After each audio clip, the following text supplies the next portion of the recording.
Welcome to the fourth and last module in this unit on reading. We hope that Module 3 on text structure and note making has convinced you of the impact reading has on making you do better, not just in the English language, but in learning across the curriculum. In this module, we are going to help you discover a few more characteristics of a good reader. An effective reader is one who can read what is not explicitly written or stated by the author, and who can also examine the tone, mood, or purpose of a text. One more thing, a good reader can examine a text, ask questions, and make meaning. So by the end of this unit, you will be able to understand what we mean by critical thinking, apply the key features of the critical approach to reading, and evaluate information using critical thinking. You mentioned that a good reader asks questions. Does that mean that one talks to the text? Absolutely. If there is one fact that can be a takeaway from this unit, it is that reading is an interactive process. You cannot take a text and expect the meaning, main point, and ideas to come leaping out of the printed page.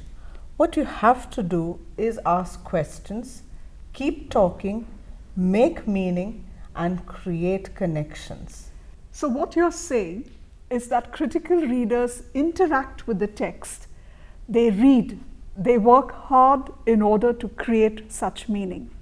Yes, they ask questions of the author, test every assertion, fact, or idea, and extend the text by adding their own understanding of the subject and personal experiences. That means becoming a critical reader is not easy. It requires a lot of practice and patience. It doesn't happen overnight, but the effort is worth it. Did you know that by becoming a more critical and active reader, you will also become a better writer? More importantly, you will enjoy reading and writing a lot more because you will become actively involved in both. So we've now given you some very good reasons to become critical readers. If there could be a theme song for this module, I would say that it would be called Reading is a Cognitive, Interactive Process. And the chorus that we would chant is, let's actively engage with the text. So let's begin the process of learning to read critically with very simple examples. Everyone thought that Horace Denby was a good, honest citizen. This is the first sentence of a story by Victor Canning. What is the writer talking about? A man called Horace Denby? What other information do we have? That he was a good, honest citizen. Does the writer believe that he was a good, honest person? Can you find a word that reveals what the writer actually thinks? Well, he uses this phrase, everyone thought. Why is the writer using that word? I think it is because the writer is trying to say that what people thought was very different from what he, the writer, knew about Horace Denby. Yes, people had an opinion, but the facts were something else. What does he know? Reading the text further will give you that information. In this example, the questions were framed and placed before you. When you read, dear students, you need to ask these questions yourself and try to find the answers. Here's the first tip in today's unit for you. A very important factor to keep in mind while reading actively is examining the tone, mood, and purpose of a text. Let's begin by discussing what we mean by tone. When people speak, their tone of voice can reveal a lot about their attitude towards a subject.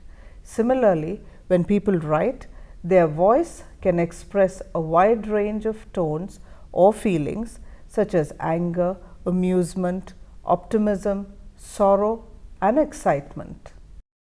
The tone of a piece of writing is the author's attitude toward a subject as reflected in the choice of words and details. It depends on their audience, the subject matter, and purpose. Learning to recognize the tone of a piece of writing is essential to understanding and evaluating the idea an author is trying to convey. The author may be optimistic, cheerful, cynical, sorrowful, or humorous. Take a minute to look at the quotes in Learn Task 4.1 in your worksheet. Let's identify the tone in each of these quotes. How wonderful it is that nobody need wait a single moment before starting to improve the world. This is a quote from Anne Frank. And given what we know about Anne Frank and her circumstances during the war, we know that it is filled with hope and optimism. Let's look at the second quote. Two things are infinite, the universe and human stupidity, and I'm not sure about the universe. We all know that the famous scientist Albert Einstein is expressing his humor in this quote. Now go to Do Task 4.1 in your worksheet. Look at the text there and identify the tone. Write down what helped you to do so. Here's tip number 2.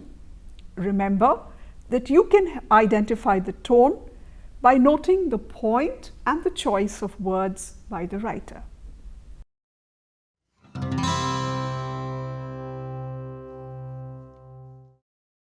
Now that we have discussed tone, let's move on to mood. Mood refers to the atmosphere, state of mind a text leaves you with. It indicates in a literary work the prevailing feeling, especially at the start of a play, a poem, or a novel. It creates a sense of expectation about what is to follow and leaves you either feeling gloomy, romantic, realistic, light-hearted, or cheerful. Look at the extracts in Learn Task 4.2 in your worksheet. Let's identify the tone in each of these. She stretched herself up on tiptoe and peeped over the edge of the mushroom, and her eyes immediately met those of a large caterpillar that was sitting on the top with its arms folded, quietly smoking a long hookah and taking not the smallest notice of her or anything else. The first one is from a popular novel, Alice in Wonderland, by Lewis Carroll. The mood is one of lightheartedness and intrigue. Now let's look at the second extract. You may write me down in history with your bitter, twisted lies. You may tread me in the very dirt, but still like dust I'll rise. The mood in this extract from the poem Still I Rise by Maya Angelou is one that is uplifting, optimistic, and filled with resolve. Please complete Do Task 4.2 in your worksheet. This active way of reading is critical reading. It is much more complex than reading. It is going beyond the process of interpreting the message of the text. It is analyzing and evaluating the text. Critical reading means applying processes, models, questions, and theories that result in enhanced clarity and comprehension. Let's move now to the second part of this unit, where we try to understand the process of critical reading. I found this very interesting infographic that captures the essence of critical reading. Let's look at it together. What are the questions that a critical thinker asks while reading a text? The first question would be, what's happening? Gather the basic information and begin to think of questions. The second, why is it important? Ask yourself why it's significant and whether or not you agree. Also ask yourself, what don't I see? Is there anything important missing? How do I know? Ask yourself where the information came from and how it was constructed. Who is saying it? What's the position of the speaker and what is influencing them? That would be the next question that you should be asking. And finally, what else? What if? What other ideas exist and are there other possibilities? If you keep asking yourself these questions and ask these questions of the text, then you are on the way to becoming a critical reader. Exactly. Let's read one more text. Look at Learn Task 4.3 in your worksheet. Ghulam didn't make a move. We took a bus to Kabul and went to the courthouse yesterday, he said flatly. Guess what the judge told us? He said he had bad news. He said there was an accident, a small fire. My father's ownership documents burned in it, gone, destroyed. Adil slowly dropped the hand holding the jacket. And as he's telling us that there's nothing he can do now without the papers, do you know what he has on his wrist? A brand new gold watch he wasn't wearing the last time my father saw him. Adil blinked. What is happening? What does Ghulam report? Where he says that the judge says that he has bad news and there has been an accident, actually a small fire in which the documents had been burnt. How does Adil feel upon hearing this report? Is there any evidence in the text? I think there are two words that give us a clue as to how Adil feels, and in my opinion, I think he is absolutely shocked. One clue that tells us that is the fact that his hand dropped slowly to his side, and the second is that he blinked. And the jacket that he was holding fell. He Fell dropped from the his- jacket. What is the writer's point? What does the writer say to support the point? What does this make you think about? Does this remind you about something? What do you want to find out? Now work out Do Task 4.3 on your own. We must remember that any text, however well written, does not contain a determined meaning. A reader has to make this meaning based on experience, education, and even emotion to bear on the text in order to better understand their meanings. A reader needs to work hard to create meaning from every text. Texts contain surface meaning and subtext. One must think of the bigger picture and the setting. Critical readers interact with the texts that they read by questioning them and responding to them. Critical readers actively search for related texts to place these works in conversation with each other to advance important ideas. Think of how subjects from your other courses and experiences connect to what you are reading.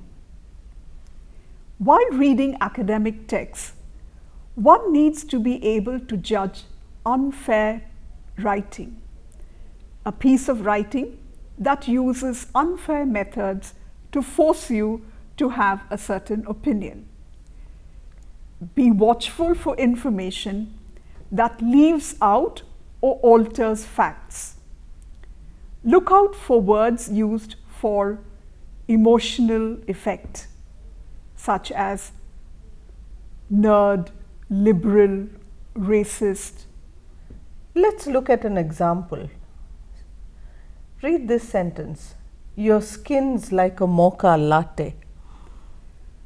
Using words like chocolate or coffee or any other food related word to describe someone's skin color, especially someone of color, is offensive because of the link with the slave trade.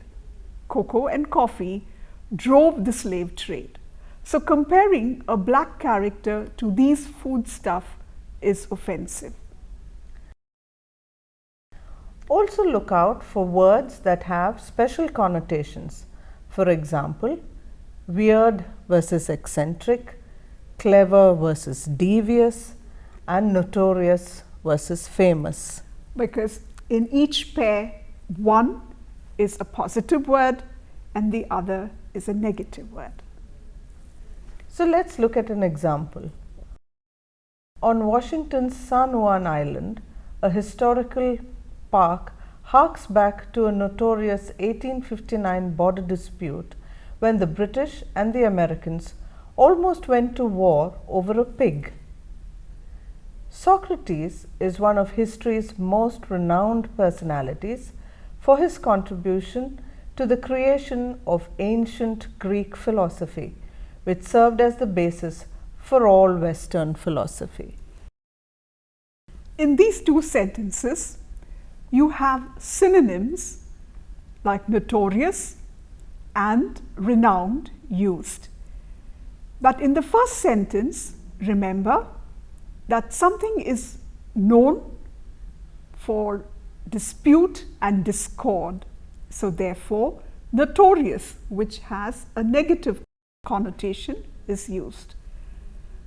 But in the second sentence, when you talk about Socrates and his contribution, the synonym renowned is used, which has a positive connotation. Watch out when the writer uses a famous person's name with an idea or a product. Deepika says that most girls use fake smiles in ads, as most regular pads are scratchy and itchy. Use Nua's scratch-free and toxin-free pads. Or Kajol says that no soups are a quick fix for mothers who want to feed hungry kids with non-boring food. Watch out when the writer quotes a famous person. The famous star chef says that butter is a great substitute for ghee. Modern slavery is a growing challenge thanks to a mix of armed conflict, climate change, and the global pandemic, a new UN report says. Be careful when the writer says that everyone is doing something. Everyone in love with the handloom and our country's skill and art falls in love with e-tokery in no time. All people who can afford it can buy cars with power steering. Look out when only general statements are used instead of specific facts while using positive words. Every student loves this stunning, efficient and safe bike. Add spark and sunshine to your campus life. Ride this glamorous Speedy. Beautify your home with our wide range of decor products and paints. Be alert when a writer presents only facts that tend to make you agree with them. There's nothing wrong with smoking. Everyone in my family smokes, and they usually live beyond their 80s. Electric cars are commonly spotted on roads around the United States and Europe, and they will soon replace fueled cars. Watch out when a writer uses negative terms to refer to a person or a product. Only an idiot like Ravi will campaign for him. How can he be a valedictorian when he rambles like a madman? In the city of Kashgar lived a barber who was a great talker. Once when the Sultan called the barber to shave his head, the barber started talking non-stop instead of shaving him. You will notice here that barbers are portrayed as people who talk incessantly and cannot keep secrets. Now read this excerpt from a book. One morning, I paused before the Catholic fellow's desk. I want to ask you a favor, I whispered to him. What is it? I want to read. I can't get books from the library. I wonder if you'd let me use your card. He looked at me suspiciously. My card is full most of the time, he said. I see, I said, and waited, posing my question silently. You're not trying to get me into trouble, are you, boy? He asked, staring at me. Oh, no, sir. What book do you want? A book by H.L. Mencken. Which one? I don't know. Has he written more than one? He has written several. I didn't know that. What makes you want to read Mencken? Oh, I just saw his name in the newspaper, I said. It's good of you to want to read, he said, but you ought to read the right things.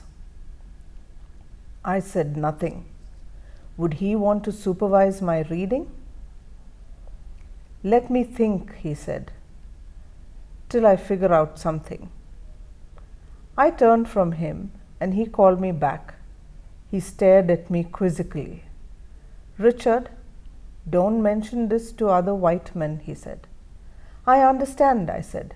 I won't say a word. A few days later, he called me to him. I've got a card in my wife's name, he said.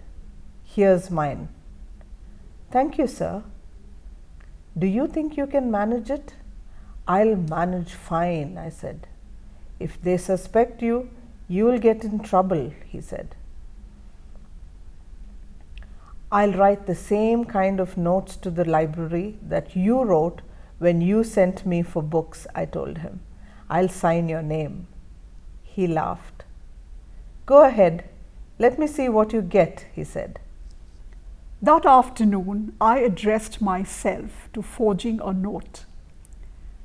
Now, what were the names of books written by H.L. Mencken? I did not know any of them. I finally wrote what I thought would be a foolproof note. Dear Madam, will you please let this nigger boy, I used the word nigger to make the librarian feel that I could not possibly be the author of the note, have some books by H.L. Mencken? I forged the white man's name. What are the questions that you should ask in order to be a critical reader? Put them down. Here are our list of questions. Who are these people? What can you guess about the background of this text? What is the story about? What does the narrator want? Why is this not such an easy task? What characteristics do you like in these people? How would you have told the story differently if given the opportunity?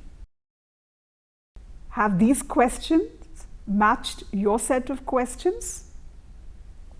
Well, I think if our students have put down at least some, if not all of these questions, they're well on their way to becoming critical readers.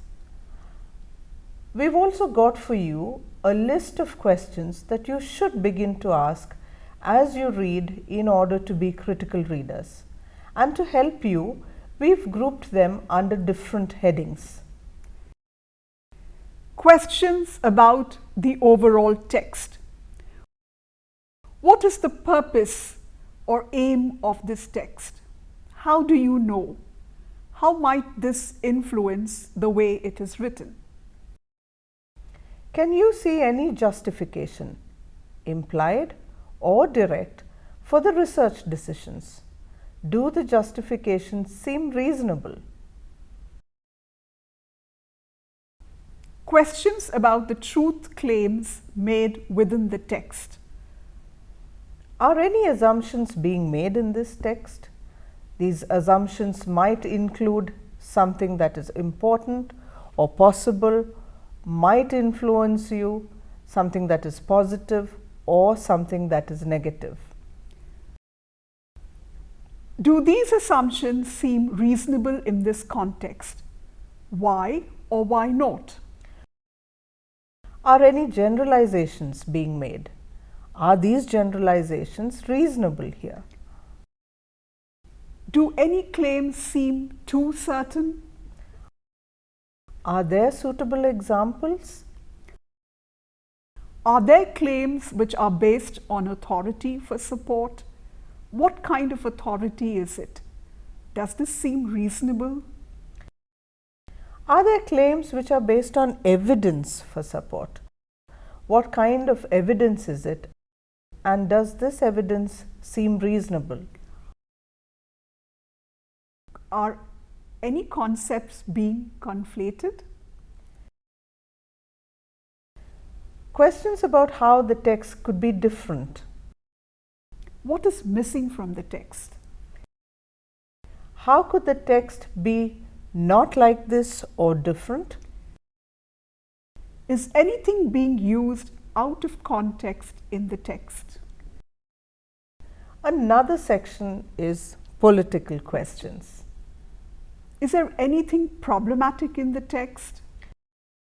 Are any groups being excluded or marginalized in the text or in the implications of the claims? Is there any exclusionary language used in the text? What would be the implications if we were to take the claims seriously? That is, what would happen next? Questions related to personal engagement. How does this text relate to my personal experience? How does my personal knowledge and experience affect the way I read the text? Can my personal experience help me to evaluate the claims? What status does my personal experience have in relation to the published research? Can I find anything in the literature to help me relate this to my personal experience? Use these questions as guidelines to critically examine texts from now on. In this module, we have learned how to become critical readers, readers who actively make meaning from a text and engage with the text. Do remember, read once, read again to try to understand what's going on in a text. Write points, make notes while you read, and have a conversation with the text. It keeps your brain active while you read. It clarifies questions. Ask questions. It seems like a simple suggestion, but if you never ask questions, you'll never get any answers. We have included tasks for you to work on that will help you become critical readers. Links to online sources have also been included in your worksheets. We hope you have enjoyed this unit on reading. Keep reading and keep engaging actively with different kinds of texts.